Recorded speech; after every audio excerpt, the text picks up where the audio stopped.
Hola, ¿qué tal? Les saluda con gusto Anistela Villaseñor y les doy la más cordial bienvenida al programa Corazón Abierto. En esta ocasión vamos a presentar a la doctora Verónica Montes de Oca Zavala. Ella es doctora en Ciencias Sociales con especialidad en Población por el Centro de Estudios Demográficos, Urbanos y Ambientales del Colegio de México, investigadora titular en el Instituto de Investigaciones Sociales de la UNAM, coordinadora del Seminario Universitario Interdisciplinario sobre Envejecimiento y Vejez y miembro nivel 2 del Sistema Nacional de Investigadores. La doctora Montes de Oca es autora del libro Vejez, Salud y Sociedad en México, aproximaciones disciplinarias desde perspectivas cuantitativas y cualitativas. Muchas gracias por visitarnos, doctora Verónica Montes de Oca. Al contrario, muchísimas gracias, Mistela, por la invitación. Gracias. Primero vamos a hacer un programa, una entrevista para el programa A Corazón Abierto, un programa enfocado a la semblanza, a la vida personal de los investigadores.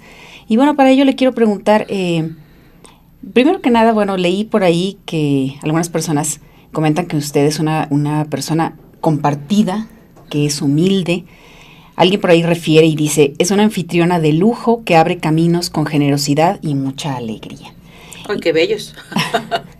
Me gustó mucho. Mi autoestima no está tan alta, pero, o al menos mi autoconcepto más bien no es tan alto, pero al menos hace un esfuerzo uno por ser transparente, ¿no? Por ser un poco transparente. Yo creo que la generosidad y la humildad, pues algo que se construye cuando uno es desde niño, ¿no? Desde que uno en la educación, en la casa, pero básicamente también teniendo conciencia de que todo lo que poseemos es pasajero y solamente servimos un momentito, ¿no?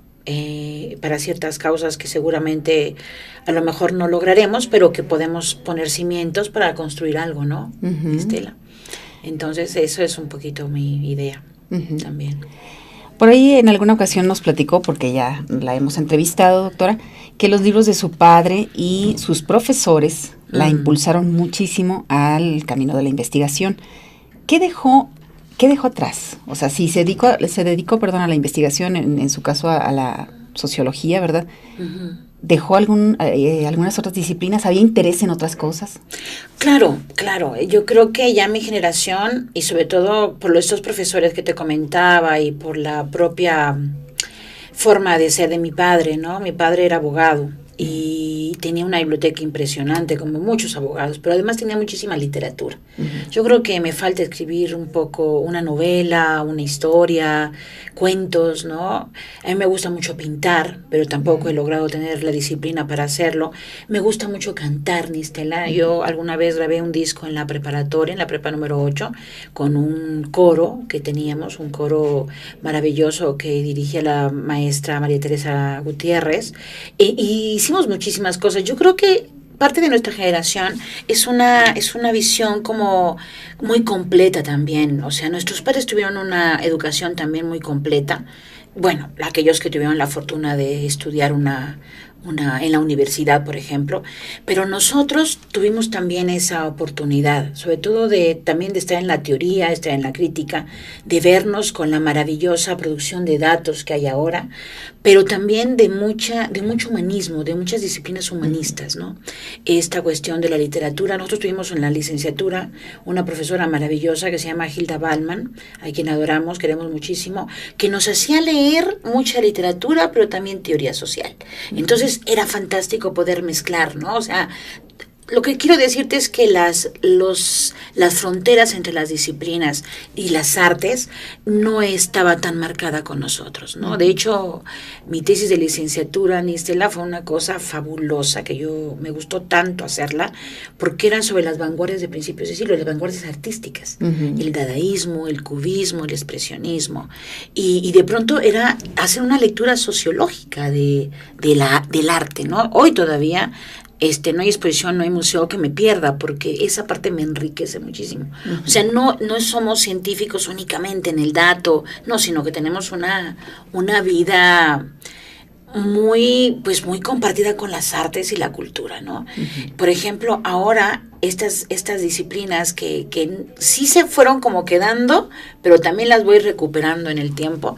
Por ejemplo, ahorita en el seminario universitario sobre envejecimiento y vejez estamos promoviendo obras de teatro, por ejemplo. Ahora vamos a lanzar un programa de servicio social para artistas, por ejemplo, para llevar también la música, las artes, a las organizaciones de adultos mayores, por ejemplo, de la ciudad, del país, trabajar incluso con personas adultas mayores indígenas, ¿no? Con toda esta cuestión también de interculturalidad.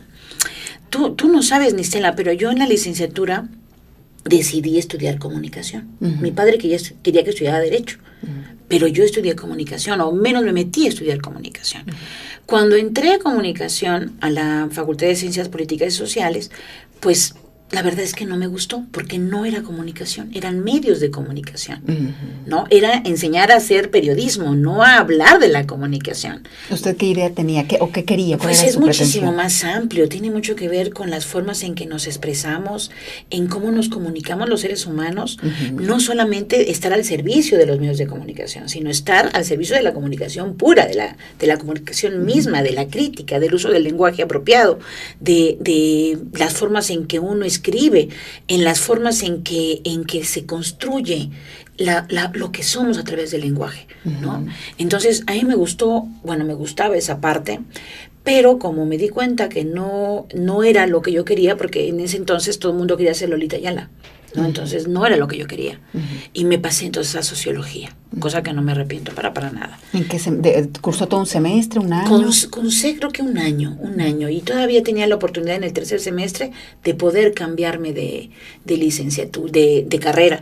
Y yo me acuerdo que escogí comunicación porque para entrar a comunicación únicamente los estudiantes de muy buen promedio. Entonces me esforcé mucho para poder entrar a esa carrera, porque si no te mandaban a otras. Mi segunda opción, me acuerdo que también fue sociología y trabajo social.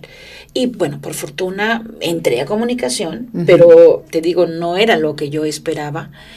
Yo quería una cosa un poquito más densa, más teórica, y afortunadamente, me pasé a sociología, que tenía 30 alumnos, y mientras comunicación tenía cientos y cientos de alumnos, era muy demandada. Recordarás que era una carrera muy, muy demandada. Y entonces en sociología empecé pues a leer cosas muy, muy densas. Te digo que esta mezcla entre el arte y la cultura, la literatura, con la sociología misma, ¿no? Que es un área que en todo el mundo se llama sociología del arte, pero acá no ha tenido mucha fuerza realmente.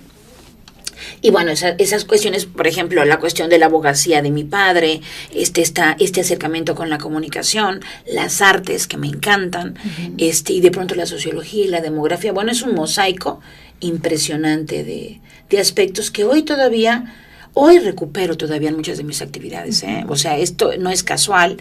La vez que platicamos anteriormente, te invitaba yo a un congreso que hicimos el año pasado en junio, y fue un congreso muy singular, porque si bien había conferencias magistrales, también había obras de teatro, había cine, había música, baile, unas exposiciones de unas esculturas maravillosas de Tatiana Méndez. O sea, hubo mucha cuestión entre científica, obviamente, académica, pero también de las artes, fíjate. Artística. Porque para mí está relacionadísimo y tiene que ver con la visión humana de la comunicación, ¿no? O sea, cómo te expresas, no nada más nos conocemos a partir de las investigaciones científicas, sino nos conocemos también a través de las humanidades y de las artes. Claro. Doctora, entonces supongo que usted disfruta muchísimo esta parte artística en sus ratos libres. ¿O qué es lo que más hace fuera de la investigación? No sé, un domingo con su familia. ¿A qué se dedica? Pues bueno, leo mucho, obviamente veo muchísimo cine. Trato de ir sobre todo a muy buen teatro, ¿no? A muy buen teatro. Tenemos en México excelente teatro, conciertos. Ahorita estoy leyendo un libro fantástico sobre la música y la medicina, por ejemplo, ¿no?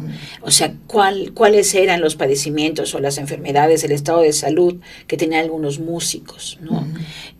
Por ejemplo, hay libros maravillosos también que este fin de año leí 2 novelas maravillosas. Yo adoro a Jane Austen Me encanta esta novelista británica del siglo XIX, que plasmó también la condición femenina de Inglaterra, y encuentro a veces mucha similitud con lo que pasa con las mujeres en México y en América Latina. Y Jane Austen en el siglo XIX planteó unas cuestiones muy, muy terribles, digamos, para las mujeres, sus estrategias de sobrevivencia, ¿no? Y leí un libro de ella estas vacaciones, otro de Isabel Allende, ¿no? La sobrina de Salvador Allende, una novela muy hermosa que está ahorita, que se llama El amante japonés.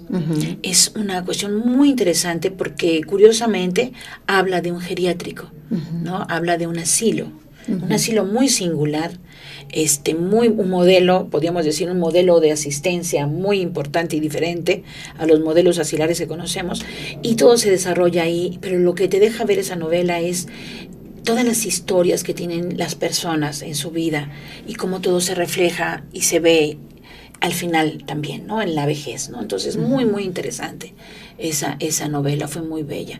Y bueno, otras cuestiones históricas que también son muy interesantes, ¿no? Ahorita estoy leyendo un libro que me recomendó un amigo, el doctor Luis Miguel Gutiérrez, el director de geriatría, un libro fantástico que se llama De animales a dioses. Y es fantástico porque es muy biológico, muy paleontológico, arqueológico, antropológico, y está fantástico. O sea, ya no nuestra capacidad de pronto del quehacer científico trasciende todas las disciplinas. Si te das cuenta, ya no estamos únicamente en la demografía pura o en la sociología, sino vamos y nos trasladamos de pronto a todas estas otras actividades en las que México, yo creo que México en eso sí es una potencia. Tenemos más de 150 museos, ¿no?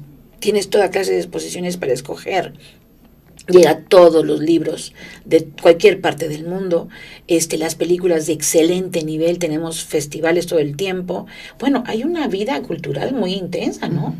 O sea, sería una pena desperdiciarla. Mucho más aquí en el DF. Y mucho más aquí en el DF. Ya otras ciudades también lo tienen, por supuesto Guadalajara, Morelia, pero nosotros tenemos una riqueza increíble, ¿no? Sí. Doctora, usted que conoce tanto de vejez, del tema de la vejez, ¿usted teme a la vejez o tiene curiosidad por llegar a ella? Porque con base en todos los estudios que ha hecho, bueno... Me voy aproximando a ella. Y yo tendría esa curiosidad de saber tanto, diría, híjole, ¿cómo será? ¿Cómo iré a enfrentar yo la mía? ¿Cuál es el caso de usted? Pues mira, miedo no tengo. A la vejez no. Tengo miedo, obviamente, al deterioro, a un accidente, a morirme, ¿no? A eso sí tengo miedo.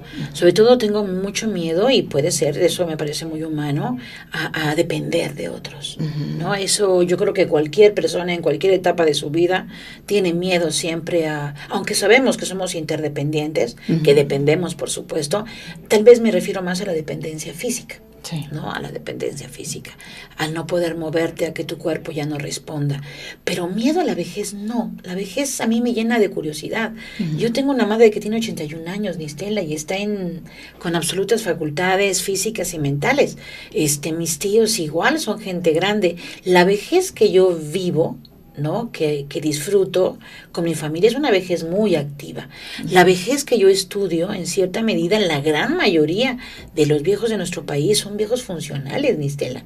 Por supuesto, me aproximo también a la otra parte de la vejez, que es la vejez frágil, la vejez dependiente, la vejez en asilos, la vejez que a veces se esconde en las casas por padecer ya deterioros cognitivos.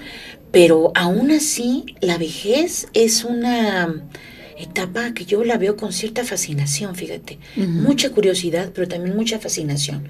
Como bien decía el personaje central de la novela de Isabel Allende, en la vejez la gente puede hacer lo que se le da la gana, ¿no?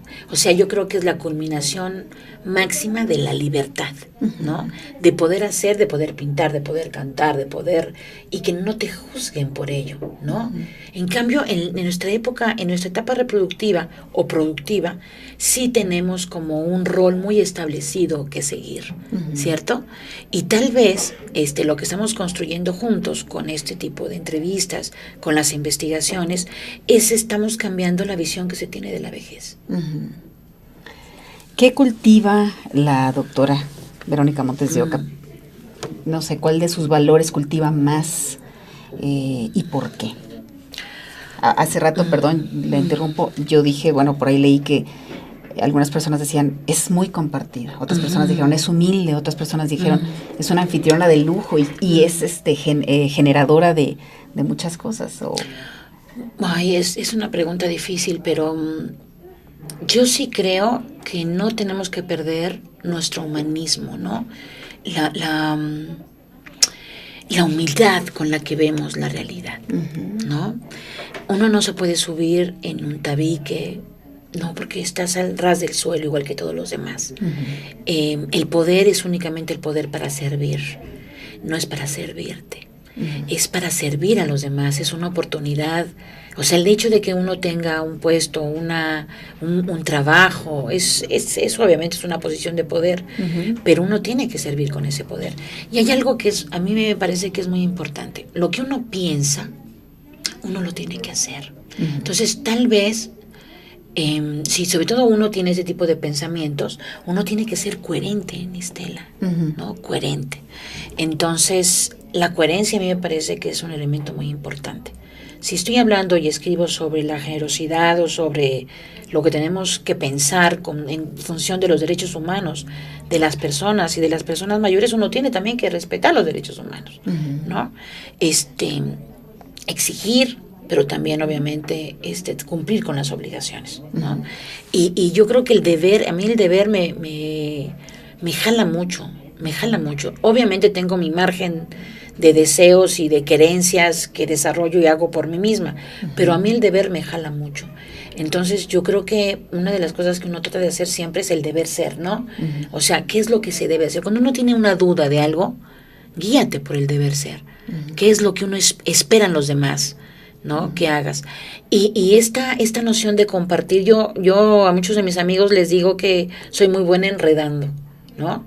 Porque me gusta, sí, me gusta, cuando toda la gente tenemos unas redes y es un capital social muy importante. Y ese capital social se potencia cuando tú lo compartes con otras personas. Si yo te conozco y conozco a alguien, yo sé que las dos, porque lo veo, tienen interés en algo, bueno, las junto para que 1 más 1 no sean 2, sino se vuelven 3. Cuando 2 personas con una misma coincidencia, con una misma pasión se unen, no generan el doble de su energía, generan muchísimo más. Entonces, eso para mí es enredar, es como para compartir las redes propiamente, ¿no?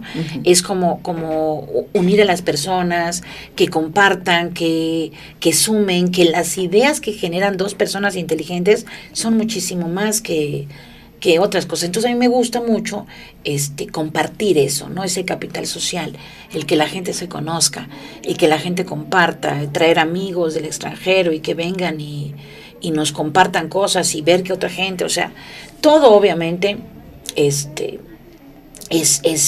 potenciador, es una cosa fantástica. Entonces yo hago mucho eso, me gusta que la gente se conecte, ¿no? Me gusta que la gente comparta con otros también, ¿no? Afortunadamente me he topado con mucha gente que comparte y con poca que no le gusta compartir. Entonces, de pronto, porque también hay de esas personas, Estela. Hay gente que se da cuenta y no le gusta compartir, ¿no? Que le gusta apropiarse, ¿no? Y yo creo que nuestro margen de apropiamiento tiene que ser muy pequeño y hacer mucho con muy poco, ¿no? Pero hay gente que tiene mucho y hace muy poco. Entonces, yo soy de la filosofía contraria. Yo creo que tenemos que hacer mucho con poco, ¿no? Uno tiene esa habilidad. Y yo creo que eso es parte de eso que llaman mis colegas humildad, o que, no sé, no, yo pienso que hay que compartir. Hay que compartir mucho y tener siempre y ser coherente con nuestros valores, con lo que pensamos, hacerlo, ¿no? Hacerlo. Y desde lo micro hasta lo macro. Y eso es parte de que lo que yo pienso que la gente valora o observa en mí, ¿no? Eso puede ser, y qué bueno, porque eso es una meta muy importante. ¿Qué no compartiría la doctora Verónica Montes de Oca? Bueno, hay cosas muy íntimas de mi vida que no comparto, que son solamente mías, ¿no? Hay cosas muy, muy personales, que muy, muy personales, que esas no comparto. ¿no? O cuestiones que tienen que ver directamente con mis hijos, por ejemplo, ¿no? Que esas son solamente mías y son de nosotros. Y no sé, hay otras que yo creo que se tienen que procesar todavía, experiencias obviamente no tan afortunadas y que se tienen que seguir procesando en la vida de uno porque eso nos hace fuerte. Pero creo que en general eso es básicamente, fíjate, en eso tengo mucho respeto. Tengo mucho respeto sobre la vida de mis hijos y la vida más familiar, íntima.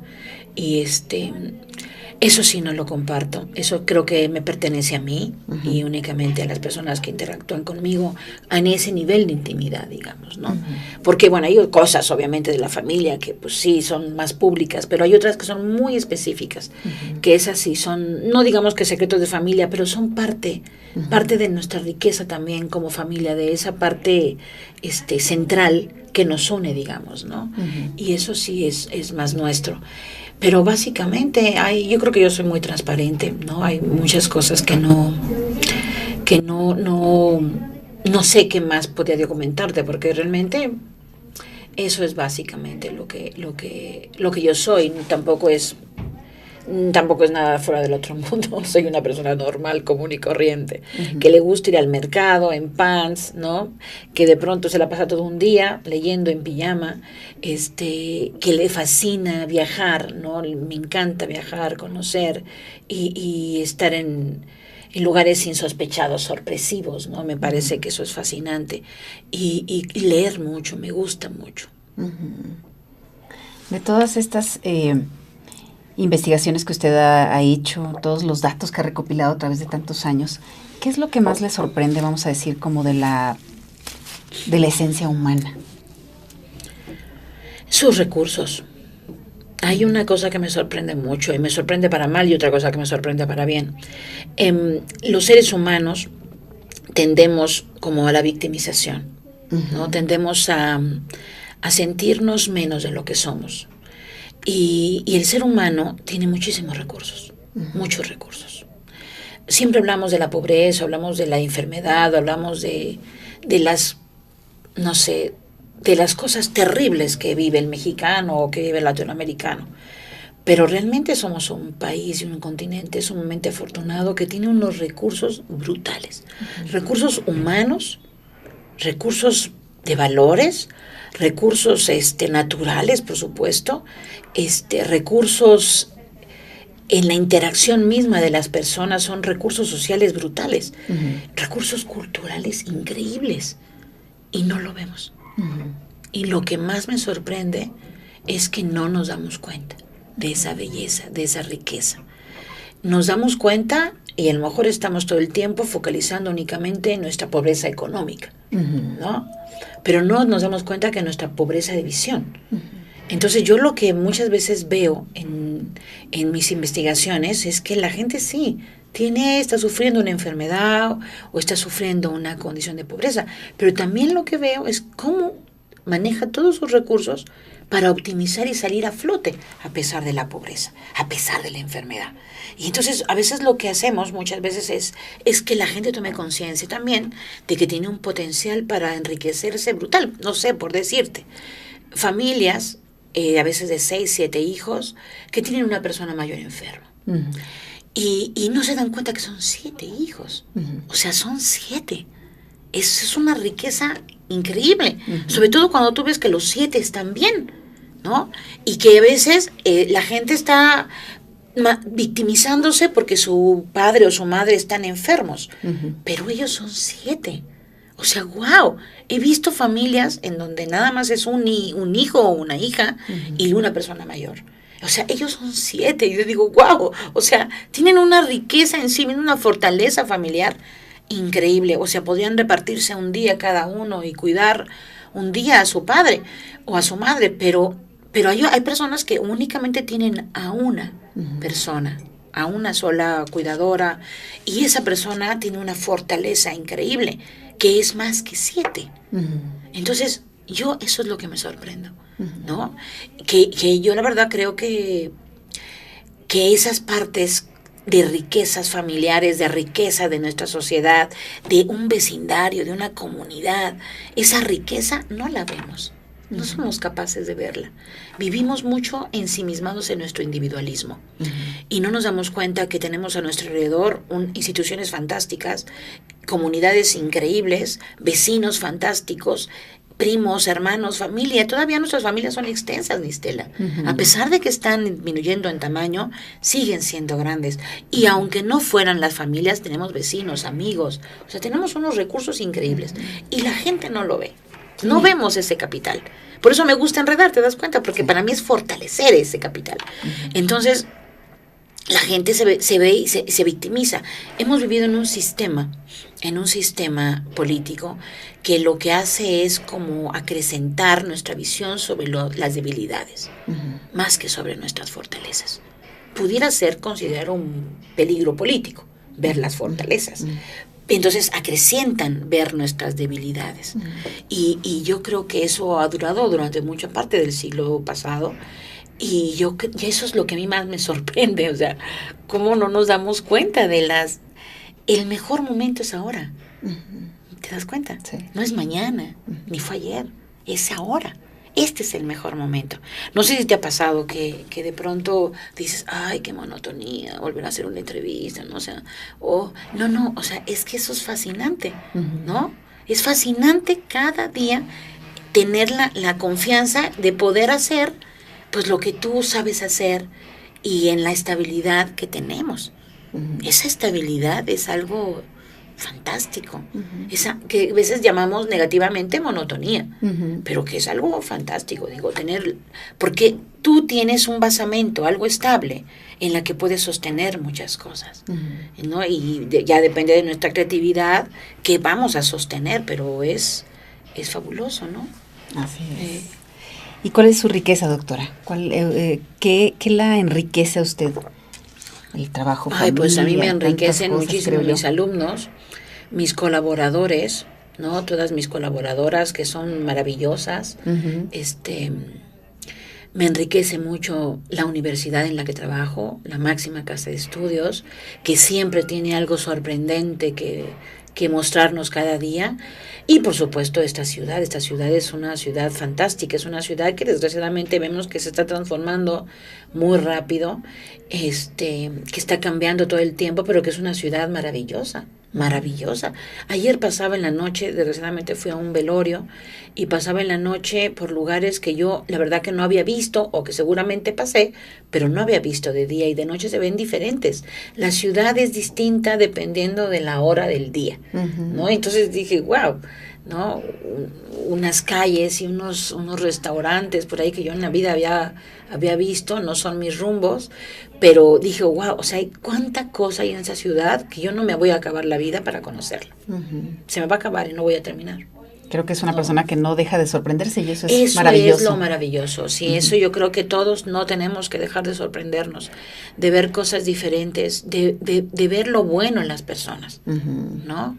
De ver su riqueza, su potencial, y eso es lo que yo veo en muchos de mis alumnos, en muchas de mis alumnas, la gran mayoría todas son mujeres, y muchos de mis colaboradoras también, que son increíblemente creativas, y hacen cosas a veces con una iniciativa fantástica que solucionan muchas cosas de las que estamos pensando, y que ellas también pues son personas que están creciendo muchísimo, y eso es fabuloso. Eso es fabuloso. Doctora, ¿algo más que usted desee agregar a esta entrevista? Pues nada más, yo creo que lo que tenemos que hacer en la investigación, sobre todo en la investigación científica, pues es no perder nuestra capacidad de asombro, seguir siendo creativos y tratar de vincularnos con otras disciplinas y con otros quehaceres humanos, ¿no? A veces no son científicos y son muy valiosos también. A veces son artísticos, a veces son culturales y nos enriquecen muchísimo. Hay llamados, la investigación científica habla a la razón, el arte habla al corazón. Entonces yo creo que esas dos partes hay que complementarlas muchísimo porque necesitamos creer en nosotros. Muchísimas gracias, doctora Verónica Montes de Oca Zavala, por compartir sus experiencias de vida. Gracias al equipo de producción, a Rafa Martínez, a Dani Galeno y a ustedes por su atención. Muchísimas gracias. Yo soy Nistela Villaseñor y continúe con nosotros en Radio Conciencia y Teleconciencia.